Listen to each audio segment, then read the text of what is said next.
Paul Psaltopoulos. Vous êtes ici dans votre classe, dans l'école Jacques Lévin. Et depuis quand? En fait, depuis quand? Quelle année? Depuis 2001, depuis septembre 2001. Ça fait un bail. Ça fait donc plus de 20 ans, oui. Alors, ce qui m'intéresse, quand est-ce que vous avez connu Jacques Lévin et dans quelles circonstances? Alors, je l'ai connu pour la première fois, ça devait être en 98, donc ça remonte à longtemps. Lorsqu'il a commencé à vouloir instaurer par l'entremise et avec l'aide de Dominique Sénor, qui était alors le directeur de l'UFM de Lyon, les ateliers philo dans les classes. L'UFM, l'Union des... L'UFM, c'est l'Institut universitaire de formation des maîtres, qui maintenant n'existe plus, c'est l'ESP. Donc avant, moi, quand j'étais en formation, c'était l'école normale des maîtres.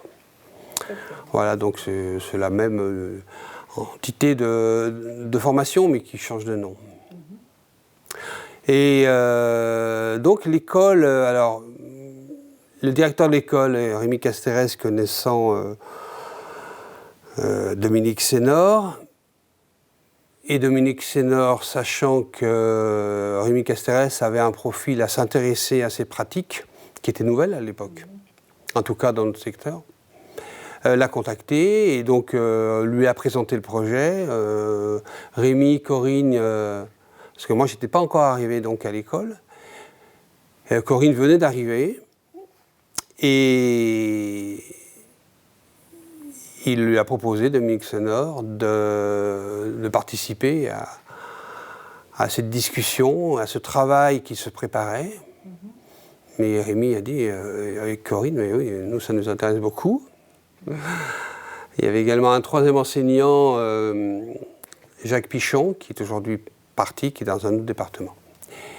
Et donc tous les trois, ils m'ont contacté aussi parce que, voilà, on était en lien pour des raisons tout à fait pédagogiques.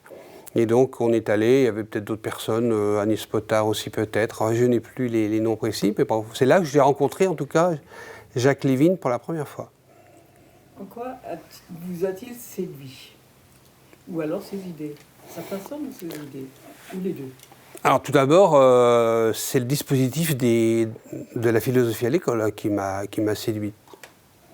Et donc c'est par ce biais-là que j'ai accédé à ce qui ensuite a été considéré comme des concepts fondateurs, hein, et notamment le principe de ce qu'il a ensuite été amené à nous présenter, ce que nous, on a peu à peu connu, c'est-à-dire cette fameuse école des 4 langages, voilà, des 4 intelligences.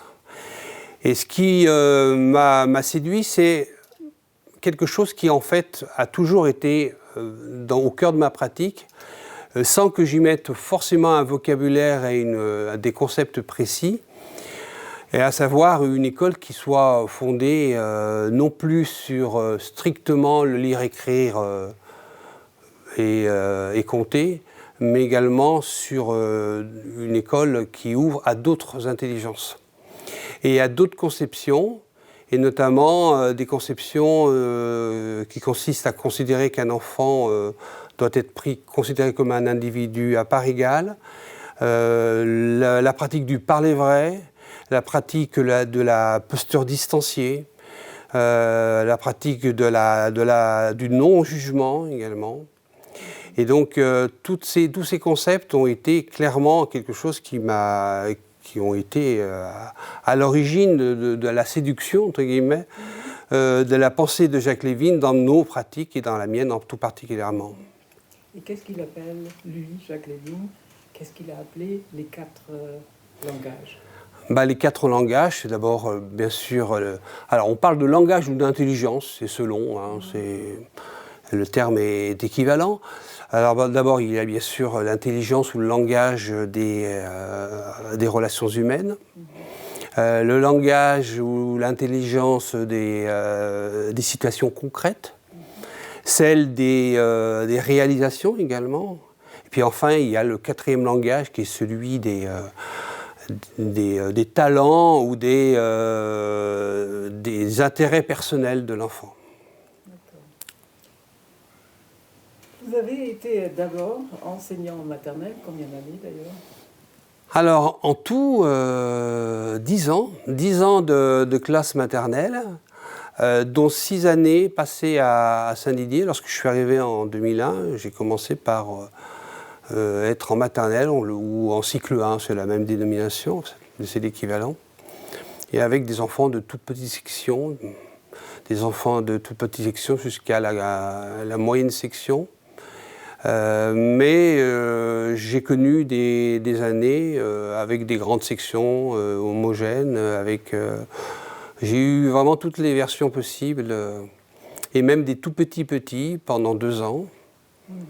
Donc ça a été quelque chose pour moi qui était vraiment, quand je suis rentré comme titulaire de mon poste, de ma fonction plus exactement, eh bien c'est vraiment à la maternelle à laquelle j'ai pensé. Et pour moi, c'était une évidence que je voulais commencer par de la maternelle. Et en fait, au bout du compte, j'ai fait à peu près toutes les classes de la maternelle à l'élémentaire. Et est-ce que vous étiez enseignant ou maître dans d'autres maternelles Oui. Alors, quelles sont les différences entre Sylviana, les différences entre l'enseignement classique en maternelle, enfin, c'est pas un enseignement, pardon, c'est la conduite d'une maternelle classique et ici à l'école Jacques Lévy, la maternelle ici. Ce sont toujours les mêmes principes, avec des outils, avec des approches différentes, compte tenu de l'âge, effectivement, des enfants. Mais c'est toujours ce qui fonde ici, en tout cas, ce qui fonde les pratiques, sont toujours des pratiques de non-jugement, de parler vrai, de posture distanciée, d'espace hors menace. Ça, c'est un des concepts vraiment fondamentaux. Qui induit de la bienveillance, et c'est vraiment quelque chose qui est au fondement de la pratique de cette école. Après, dans les autres écoles, c'est très variable, parce que là, ce qui également est caractéristique de notre école, c'est le fait que nous travaillons en équipe. Et qu'il n'y a pas qu'un seul enseignant comme ça dans sa classe, avec ses principes qui peuvent être totalement différents dans l'autre classe, etc. Ce qui caractérise les écoles plus traditionnelles, c'est cette façon de considérer le travail comme étant avant tout un travail individuel de l'enseignant dans sa classe, sans pratique collective, sans échange collectif. Alors, il en existe toujours un peu, mais pas réellement, en tout cas, sur les fondements des apprentissages. On peut se concerter, moi quand j'ai fait d'autres écoles, on peut se concerter sur des projets, sur des outils, sur ce genre de choses qui relèvent du pédagogique, mais quant au fait de centrer précisément nos pratiques sur des valeurs fondamentales et communes, ça, c'est extrêmement rare. Et quand vous avez suivi justement les enfants de la maternelle aux grandes sections, avez-vous pu constater des évolutions? Oui, bien sûr. Comme j'ai pu en constater lorsque je suis en élémentaire, lorsque j'avais des enfants même de CE1 au CM2, ici dans cette école de CE2 en CM2 pendant de longues années, les évolutions quand on a un cadre qui est bienveillant, qui permet aux enfants d'être dans une croissance à long terme, et quand ils sont considérés comme des personnes à part entière, et qu'ils évoluent de ce fait dans des conditions optimales pour leur croissance personnelle, oui, on voit des évolutions très très nettes, des enfants qui notamment sont à l'aise pour prendre des décisions, à l'aise pour prendre des initiatives, à l'aise pour échanger avec les autres enfants, pour échanger avec l'adulte, pour faire des demandes de toutes sortes. Ça, c'est vraiment quelque chose qui est permis par à la fois le fait de les avoir sur de nombreuses années, mais à la fois par le fait que, eh bien, on met en place un cadre qui soit à la fois, qui le considère comme un interlocuteur valable et qui soit véritablement bienveillant pour lui. Dans ce cadre-là, l'enfant évolue en dehors des soucis qu'il peut y avoir dans le contexte familial, mais il évolue dans des conditions qui permettent des évolutions très positives. Même s'il s'agit parfois, vous avez vu les cas d'enfants perturbateurs en classe, même là. Même là, oui, même là, l'évolution, elle n'est pas identique d'un enfant à l'autre, mais même des enfants qui sont perturbateurs parviennent à évoluer, à changer, pas nécessairement de façon radicale, mais à bouger, à changer, à grandir, à changer de posture. Oui, ça c'est... Je n'ai pas rencontré d'enfant qui, sur 3 ou 4 ans de présence, n'ait jamais changé. Des fois c'est timide, des fois c'est pas... Voilà, notamment sur le plan des apprentissages, c'est-à-dire l'investissement dans un projet personnel de travail, c'est parfois très modeste. Mais si on fait le pari de la croissance à long terme, il faut se dire que ce qui n'est pas toujours observable au moment où l'enfant est présent dans la classe va l'être sur du plus long terme encore. Et est-ce que c'est dû, par exemple, je suppose que c'est pas par exemple, mais principalement à ce regard cinéma, ce que Jacques Lévin appelle le regard non statique, le regard caméra au cinéma, au lieu d'un regard qu'il appelle photo, c'est-à-dire statique, précisément. Tout à fait. Et ça, c'est l'avantage énorme d'avoir des enfants sur des périodes longues.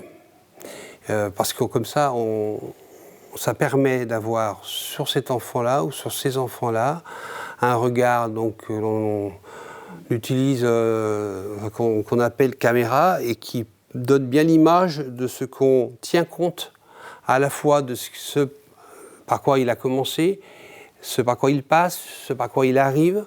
Et cette évolution progressive nous permet de se positionner en lui disant, tu vois, tu es parti là, tu en étais là, aujourd'hui tu en es là.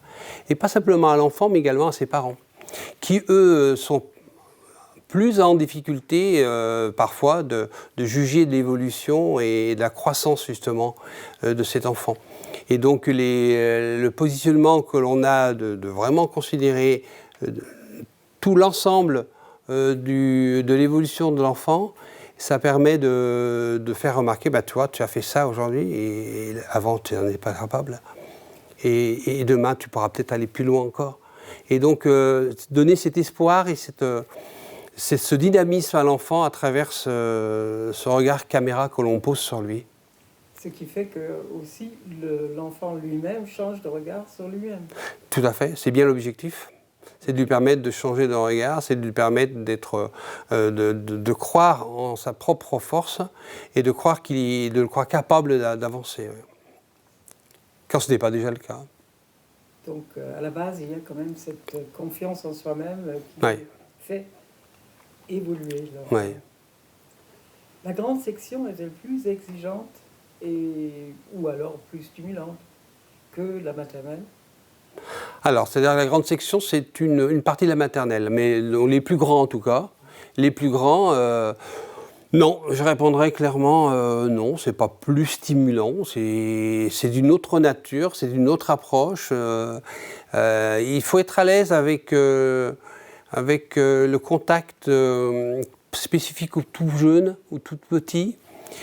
C'était mon cas. Mais après, effectivement, lorsqu'on rencontre des classes avec des enfants plus âgés, eh bien, on n'est plus dans cette même relation un peu affectueuse ou enfantine au sens un petit peu très jeune du terme, mais les exigences évoluent et c'est vrai que le contact nécessite un autre regard, celui à la fois toujours encore une fois du regard de cet espace hors menace, mais également d'une exigence qui porte sur des apprentissages et qui demande à l'enfant de prendre en compte un certain nombre d'exigences qu'on n'a pas, évidemment, quand les enfants sont en maternelle.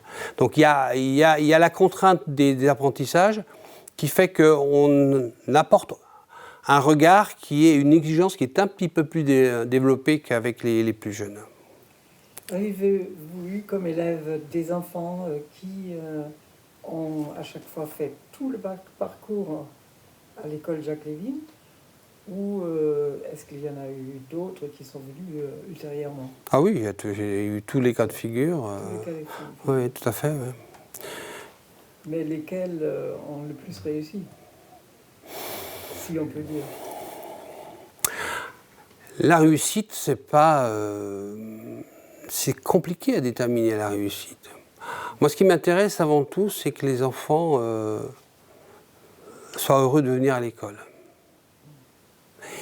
Mais pour cela, il ne s'agit pas nécessairement d'offrir un espace qui soit seulement harmonieux. Il faut également offrir un objectif aux enfants, un objectif lié à leur croissance personnelle, mais un objectif lié aussi à leurs apprentissages. Et ça, c'est une chose dont on ne voit qu'une part. Il y a toute une partie de cet aspect-là qui va se développer en dehors de l'école et dont on ne verra peut-être pas nécessairement les effets. Alors la première année de 6e, l'habitude du collège, c'est de fournir aux écoles dont sont issus les enfants de 6e, en CM2, eh bien, les bulletins scolaires des 3 premiers trimestres de l'année, donc. Et ça permet de voir sur le plan des résultats, mais également sur le plan du comportement au sein de l'établissement, comment le passage du CM2 à la 6e s'est effectué. Sur toutes ces années passées en cycle 3, CE2, CM1, CM2, eh bien, j'ai un regard suffisamment lointain pour affirmer que l'évolution, et à la fois l'adaptation, mais également l'évolution des enfants qui sortent de cette école est tout à fait bonne, et tout à fait même excellente. Et on a des retours de parents également. Ces parents qui viennent nous dire eh bien, j'étais inquiète pour la 6e et vous aviez raison, ça marche très très bien. Ou bien alors, il était en difficulté pendant longtemps et la 6e se passe très très bien avec tout le travail que vous avez fait autour. Quand je dis vous, ce n'est pas évidemment que moi, mais c'est moi qui les ai eus au cycle 3, mais l'enseignante qui les a eus ensuite en CE1, en CP, en grande section, enfin tous ces enseignants qui l'ont accompagné au sein de l'école. Et à part cette évolution incontestable, apparemment individuelle, y a-t-il aussi une sorte d'évolution par rapport au groupe? C'est-à-dire, est-ce qu'ils apprennent à faire groupe avec les autres élèves et de quelle façon? Oui, et ça c'est aussi un point important. Faire groupe, ça veut dire accepter d'être avec les autres pour travailler ensemble, pour aider, pour tutorer, pour participer à des projets collectifs. Et cela dans le respect tout à fait fondamental dans la classe comme dans l'école de la personnalité de chacun. Il y a dans la classe en particulier, mais même ça prend une autre forme parfois mais c'est le même esprit, ce qu'on appelle les lois fondamentales. Elles sont très simples, hein. Jamais je ne me moque, je n'insulte ou je n'humilie quiconque. Je veille à ma sécurité comme à celle des autres. Voilà, c'est tout. Et c'est tout, mais c'est beaucoup. Parce que c'est avec cela et avec l'exigence que ces lois fondamentales ne sont pas négociables qu'on parvient à créer un regard qui assure la sécurité de tous. La sécurité affective, la sécurité physique, et le fait de savoir que eh bien, cette sécurité, elle est garantie par l'enseignant et par le cadre mis en place. Alors vous allez partir en retraite à la fin de l'année scolaire, cette année scolaire. Est-ce qu'il y a des élèves dont vous vous rappelez ou dont vous gardez un très bon souvenir? Ah oui, ils sont nombreux. Mais les élèves dont je garde un souvenir, un bon souvenir, ils sont très nombreux parce que, entre autres, ce ne sont pas forcément ceux qui avaient des qualités humaines ou scolaires particulières, mais ceux avec lesquels j'ai dû parfois batailler, mais avec lesquels, au bout du compte, eh bien, se sont, comment dire, exprimés comme reconnaissants. Mais la reconnaissance d'un enfant, c'est pas je suis reconnaissant, c'est pas une parole, c'est un geste, c'est un sourire, c'est une position, c'est une rencontre que l'on fait dans la rue et on me dit bonjour avec un grand sourire ou on vient de loin pour me rencontrer. C'est ça. Et ça, quand je le rencontre chez des enfants avec lesquels j'ai dû encore une fois batailler et des fois ferme, eh bien, c'est vraiment quelque chose d'immense parce que c'est vraiment la reconnaissance que j'ai participé à sa croissance personnelle. Si vous deviez choisir entre toutes ces expressions que vous avez déjà désignées et exprimées comme caractéristiques de cette école Jacques Lévin, si vous deviez choisir 2 ou 3 qui seraient pour vous les plus caractéristiques de cette école, lesquelles choisirez-vous? Alors ça, c'est un choix difficile. C'est un choix difficile. Je dirais, pas nécessairement dans un ordre de priorité, mais je dirais l'espace hors menace. Ça a le cadre souple dur. Je dirais également la croissance à long terme. Je dirais l'interlocuteur valable. Voilà, c'est des notions vraiment qui sont des concepts qui sont parmi les plus importantes. Alors, on pourrait en citer encore d'autres qui ne me viennent pas immédiatement à l'esprit, mais en tout cas, j'ai cité les principales. Oui, si je rajoute quelque chose, rajoutais quelque chose, pardon, ça serait la place des parents. Et la place des parents, elle est fondamentale dans notre école. Et elle est fondamentale de partout. Elle permet cette culture d'école que l'on a remarqué, qui moi m'a frappé énormément quand je suis arrivé ici, à savoir que les principes fondateurs de cette école, ces valeurs fondamentales, on n'a pas besoin de les répercuter, on n'a pas besoin de les répéter. Elles sont transmises, on arrive. Elles sont vécues comme une évidence, mais on se dit, mais elles sont venues comment? En fait, c'est les parents entre eux, c'est pas du tout les enseignants qui vont me répéter et indiquer, voilà, chaque année à des parents qui découvrent, etc. Tout est déjà en place quand on arrive. Et cette culture d'école, elle existe parce qu'on l'a permise, on l'a autorisée, on l'a rendue possible, mais on l'a aussi principalement autorisée. C'est-à-dire qu'on a permis qu'elle soit considérée comme une évidence et comme un besoin fondamental également. Et quand on permet à des enfants, mais également à leurs parents, d'être des acteurs vraiment essentiels dans l'école, non seulement on crée une ambiance extrêmement agréable et un rapport humain extrêmement chaleureux, mais on permet aux parents de s'investir, de créer des projets et qui aboutissent par exemple dans notre école à un phénomène unique à mon sens. C'est-à-dire la création d'une troupe de théâtre qui toutes les années depuis plus de 20 ans propose un spectacle époustouflant qui au départ ne rassemblait que les membres de la communauté scolaire et qui aujourd'hui rassemble plus de 500 personnes lorsqu'ils présentent leur spectacle. Et là, c'est quasiment presque le village entier qui vient. Donc c'est vraiment quelque chose d'énorme. Si on avait été une école fermée, une école centrée sur elle-même, une école frileuse, c'est une situation qui n'aurait jamais existé. Et tout cela se serait ressenti comme j'ai pu le voir dans d'autres écoles, en termes de conflits, en termes de désaccords, en termes de malaise, aussi bien pour les parents que pour les enfants. Ça, c'est un aspect extrêmement important de l'école. Oui, c'est effectivement important. Je vous remercie d'avoir évoqué ce rapport avec l'extérieur, et surtout les parents qui font partie de la famille, de l'enfant. Je rajouterai un dernier point aussi, je peux le faire, et ça concerne également le travail d'équipe. C'est la première école, alors je ne suis pas un bourlingueur de première, donc je n'ai pas non plus été dans de très nombreuses écoles.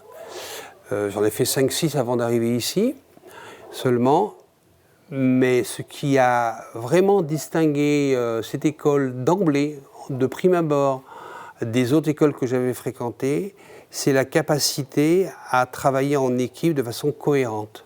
C'est-à-dire qu'on se met en commun, on travaille en commun, on se met ensemble, on discute et on appuie notre pédagogie, non pas forcément sur des outils identiques, même si beaucoup le sont par la force des choses et par l'habitude, mais surtout sur des valeurs identiques.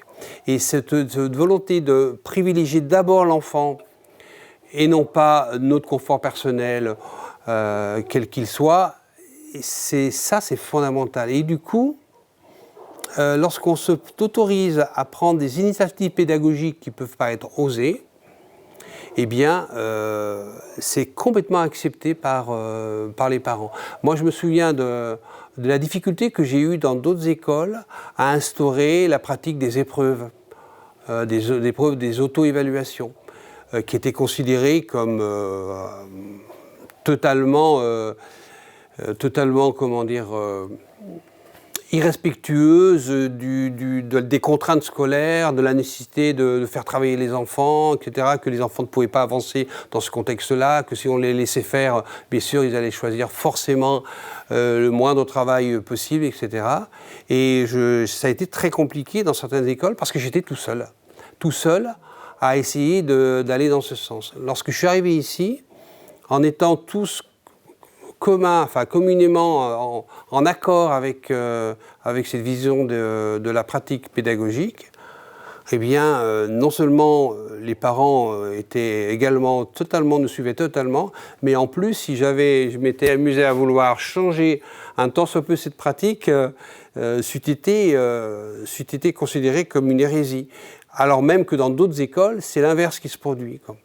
Et moi, dans cette école, j'ai pris parfois des risques, que je considérais comme étant des risques, en prenant des positions pédagogiques, comme par exemple instaurer la semaine de projet personnel. Il m'est arrivé, j'ai changé depuis pour des raisons, encore une fois, uniquement pédagogiques, mais il m'est arrivé, une année, ça a duré 2 années, d'instaurer une semaine de projet personnel. Donc il y avait une semaine où on était sur des travaux, on va dire, traditionnels, avec, ça n'empêchait pas les travaux de groupe, mais où je prenais la classe en charge totalement. Et la semaine suivante, les enfants, c'est eux qui instauraient leur programme de travail, c'est eux qui instauraient leur projet de travail, et moi, je n'intervenais que pour aider, comme personne ressource. Eh bien, c'était un vrai risque. J'aurais couru à la catastrophe si j'avais tenté ce dispositif dans une autre école. Ici, personne n'a rien dit. J'ai été au contraire plutôt félicité de l'initiative par certains. D'autres parents se disaient, on verra bien, on lui fait confiance. On lui fait confiance. Si on n'avait pas eu cette cohérence d'équipe, si j'ai été tout seul dans mon coin, ça n'aurait jamais fonctionné. Et ça, c'est vraiment un atout formidable. Oui, c'est un atout formidable. Alors, est-ce que vous pensez que cette école, ce modèle d'école, pourrait servir à l'école française en général? Oui, tout à fait. Tout à fait. Ce qui fonde l'identité première de notre école, ce sont les valeurs. Si ces valeurs sont celles des enseignants d'un établissement, tout est possible. Ce n'est pas l'outillage, les dispositifs pédagogiques spécifiques, ils ont leur intérêt, on y tient, bien sûr. Mais c'est avant tout les valeurs, et notamment le fait que l'enfant est au centre des apprentissages et au centre de notre projet, de notre réflexion pédagogique. C'est ça qui fait la différence. Or cela, c'est vraiment à la portée de tout le monde. C'est à la portée de tout le monde. Si l'enseignant se considère comme étant celui qui doit diriger la classe, faire la classe à la classe, il y a une sorte d'anesthésie qui se produit et finalement la difficulté s'installe à bas bruit et on ne s'aperçoit pas des difficultés, des souffrances que les enfants peuvent vivre. Donc c'est vraiment important de remettre l'enfant au centre de la discussion et de le faire en collectif. Ça, c'est l'essentiel. Et c'est à la portée de tout le monde. Donc davantage mettre l'accent sur la personne, la personnalité de l'enfant, Oui. que sur une évaluation de ses compétences. Exactement. Bon, Tu peux le redire? Tu peux redire cette phrase? Mettre l'accent. Enfin, Voilà. D'accord, mais ce serait bien que ce soit toi qui le dises. Eh bien, tout à fait. Donc, mettre l'accent sur la personnalité, sur la personnalité de l'enfant, et non pas sur ses évaluations, et non pas sur l'évaluation de ses compétences scolaires. Merci.